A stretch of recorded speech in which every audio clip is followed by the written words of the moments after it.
Kaya na niya. Kung tutusin. Nakakapag-abot-abot naman, pero si Ram, sure ko yun, tumigil siya na pilit yung mama niya ng tupay. Pwede na yun. Tapos ibig siya naman, nagwe-wedding si ate, nagpapatama naman, nakakapag-grocery pa. Ayos pala. Well, si Mark nga lang ang wala. Ayos na, makakapag lang sa trabaho. Wala, hindi mo ganyan sa si Gladys. Ay, si Gladys may asawa na.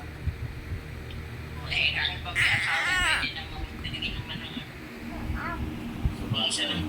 Ano, maabot ang mga 500. Bagay din. Sabagay.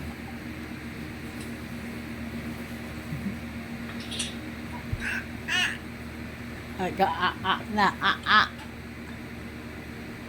Alam mo yan? Ha? Ha? Mahilig sa video call to eh. 8:29 na. 99. Oo. Oh, nagkipag-usap. Oo. Oo. Mahilig to, mahilig, Ano? mahilig to sa video call eh. Oo. Si Daniel Fernando. Daniel!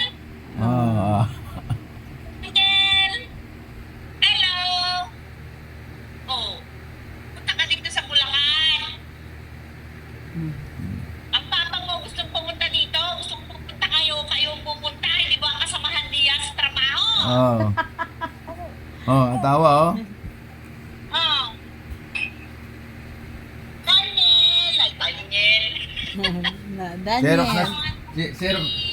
Daniel Fernando rito sa Bulacan. Tawag nila si Cobb.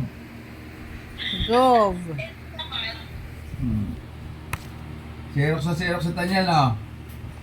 Oo, ganyan-ganyan yata si, ano, ikaw, ganyan din daw maliit. Ibig sabihin eh. Gwapo pala ako ng maliit. Wow. Iba na lang ako.